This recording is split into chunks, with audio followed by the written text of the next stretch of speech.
So for today, malapit na yung kasalan. So 2 araw na lang ay kakasal na nga si Janick and si Brunda.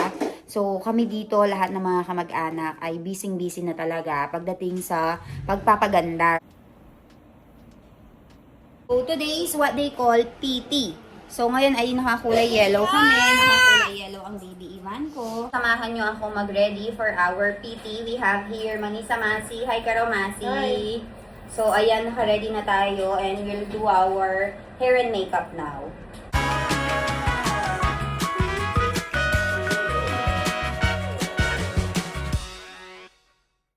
Hi guys! So, kamusta kayo? So, for today, malapit na yung kasalan. So, 2 araw na lang ay kakasal na nga si Janick and si Brunda. So, kami dito, lahat ng mga kamag-anak ay busy-busy na talaga pagdating sa pagpapaganda. So, tingnan nyo naman, nauna na yung kilay ko. So, ngayon, nagpapalagay na ako ngayon ng mehendi.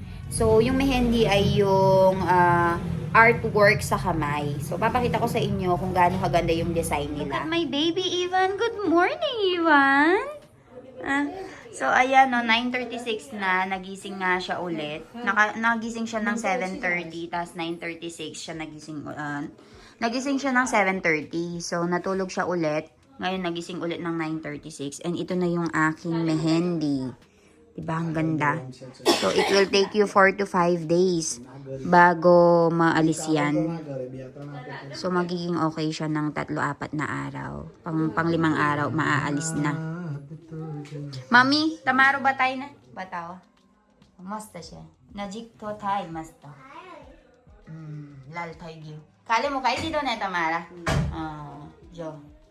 Look, as you can see, yung kay Mami ay nagiging kulay red na. So, as time pass by, kapag mas lalong tumatagal, ay mas umaano siya. Mas nagiging red. And nandito ngayon si Beauty Mami, Kemcho. Hi, Rudra. Dingli. Hi. So, ayan guys. Very busy na kami ngayon dito. And then, after that, after nitong mehendi guys, ay mapupunta na tayo for the nail art. So, yung mga tao sa Danpor, busy na rin sila sa paglalagay ng mehendi kasi hindi kaya ng isang artist ang paglalagay sa aming lahat. Kasi most of the close relatives ay magpapaganda talaga. Iba-ibang mga makeup artists, iba-ibang mga manicurist, lahat-lahat na. So, pagdating sa marriage season or wedding season ay talaga namang napakagandang business. So, tara, samahan nyo rin kami later. Magpapa-manicure and pedicure tayo. And si Milan din guys, dahil syempre, ano ba yung makeup ng mga lalaki? Ang makeup ng mga lalaki ay ang pagpapagupit. So, pinadala ko na si Milan doon sa barbero para magpagupit. Para kahit papaano ay mabantayan niya nga rin si Ivan after nito. Kasi baka hindi na siya magka-time kasi may trabaho na naman siya bukas. So, Sunday ngayon kaya wala siyang trabaho. Kaya ayun. Ngayon ko siya pinapunta doon sa barbero para paayos nga yung buhok niya at saka yung balbas niya. Yes, baby ko? You want me to wear this? Thank you, Ivan. Lai chal. Bas, Peiro. Lai maniap. Bas, Peiro, ha? Lalang gini chika niya po beta. Tingnan niyo, pinapasuot niya sa akin yung slippers ko. Thank you, Ivan. Arkukar. Arkukar, oh. Thank you. Hukay to, batay. Chana. Chana, masta.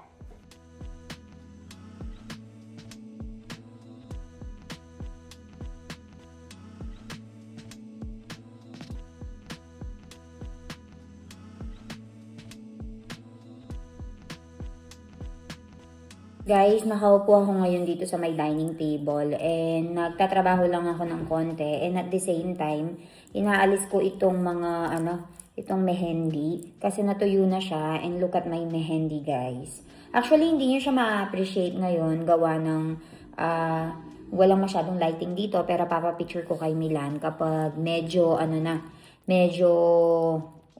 naging pula-pula na. So, tingnan niyo ang pula-pula ng tignan sa akin, no? Ganun ang pagkakadesign, oh. So, ito yung tinatawag nilang mehendi kasi why tomorrow? It's called PT.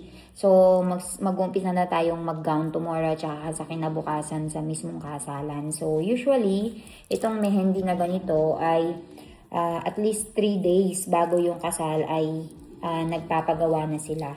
Kasi 5 araw naman ang ano nito ang tagal nito So tingnan nyo naalis siya. Ito lang yung pinakapangit na part. Pero maganda siya kapag naging kulay red na. Ang gandang tignan. Pero yung amoy, hindi ko gusto mabaho. Sa after nito, magpapa-nail polish tayo. Ayan. Kasi natuyo na yung mehendi natin. So, nail polish na yan ang katapat. Tapos ay pupunta tayo sa Danfor kasi right now ay nagluluto na daw sila. So, mag-video-video tayo doon ng pagluluto nila. Papakita ko sa inyo kung paano nga ba magkasalan ang mga Indiano. Kasi, di ba, kamag-anak namin yung ikakasal. So, I think nagpaluto sila yung bumili ng mga vegetables, tapos nag-hire lang kami ng magluluto. Pero meron namang by dish yung bayaran. So, puntahan natin yung decoration din. Since nasa village kami, guys, huwag kayong masyadong mag-expect pagdating sa decoration. Siyempre, kung ano lang yung limited. Hindi siya bongga katulad sa atin sa Pilipinas yung decoration na hall, ganyan. Kung ano lang yung mga limited na decoration dito sa area namin, yun lang din yung mga hinire natin. So, tapusin ko lang to guys, and then balitaan ko kayo. Milan hot and varka raidi do siya na dekato. Masta dekay tame. No. Ave kale pa piti siya ne piti.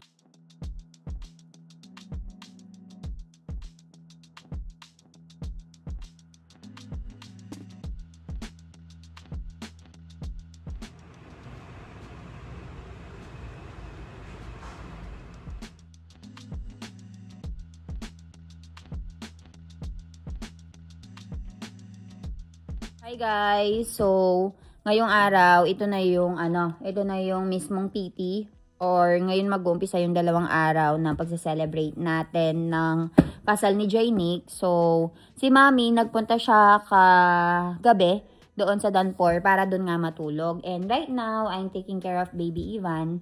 Kasi around 1 o'clock, uuwi si Mami dito sa bahay. Magbibihis kami, magpapa-makeup. So, si Milan nasa hospital on duty. And buti na lang nandito yung cook natin guys na si Trusa Masi. Dahil kung hindi ay wala ngang tutulong sa akin sa pagluluto dito and pag-aalaga at the same time kay baby Ivan. What did you eat? Batay? Huka do to Huh? Anna? Pasunay say hi to them. Chalane. Say hi everyone. Hi. Hi, I'm baby Ivan. Hi, say hi to them. Show your tongue. Tongue.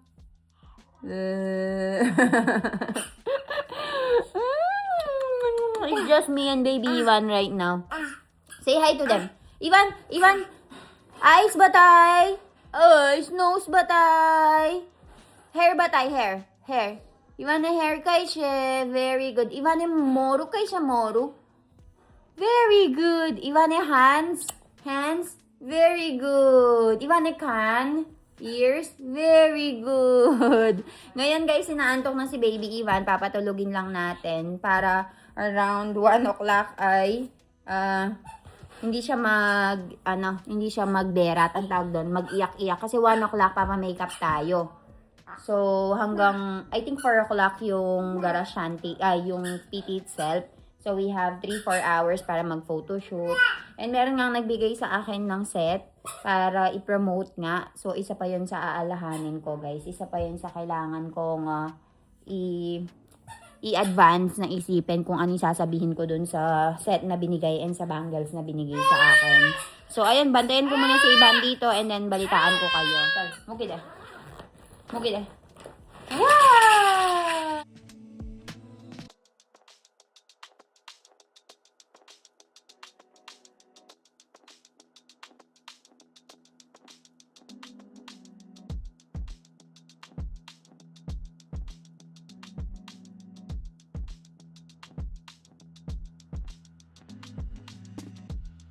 Hi guys! Kamusta kayong lahat? Hi Ivan! Say hi to them, anak ko. Say hi to everyone. Hi everyone! So, ayun ang anak ko guys. Napakagwapo sa suot niyang kurta. So, today is what they call PT. So, ngayon ay nakakulay yellow kami. Nakakulay yellow ang baby Ivan ko. So, ayun. Ang mangyayari ngayon ay magpapamakeup na tayo. And also, ay, open. Pinapa-open niya to. And then, pupunta na tayo doon for the photo shoot. So, tara. Balitaan ko kayo. Ivan, क्यों हंसे छे? Ay, Ivan, stand up karo. Stand up. Le, ate do. Stand up. Flowers for you. Stand up. Le, baday. Show them your outfit, anak ko. Come, stand up. Stand up, kartataw, chan. Guys, signan nyo naman ang anak ko. Oh, pinaglalaroan niya itong contact lens and nakakurta na siya. So, this type of attire is called kurta para sa mga bata. And since it's PT, kaya kulay yellow. Guys, stand up ka ro, batay. Stand up.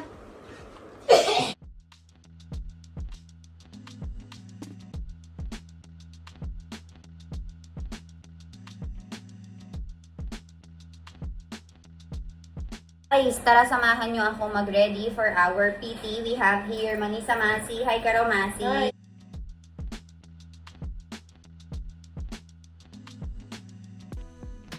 Guys, so ito naman ang turn ng aking mother-in-law. So, ayan si Mommy. Nagpapa-makeup na siya dito sa salon ni Manisa Masi. And simple lang ang makeup ni Mommy. And papakita ko sa inyo yung outfitan natin, guys. Oh. So, ayan ang outfit natin for today. Pero, meron pa tayong dupata na ilalagay. So, upon completion ng ating outfit ay i-video natin. So, ayan. Meron tayo ditong gold na set na binili natin noong, I think, 1 month ago. Ito naman yung aking pocha. Ayan, 2 kamay. And, ito naman ang ating bangles. And ayan, ang ating earrings. So, kamusta? Kamusta ang outfitan natin, guys? Kaya mo lagi, Mami Patchard? જોરદાર છે Jordan.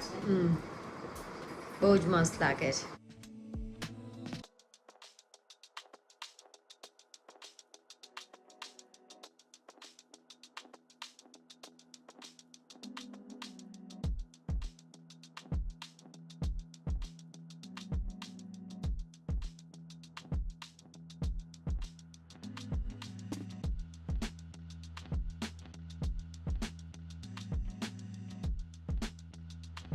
Guys, our outfit for today. So, okay na.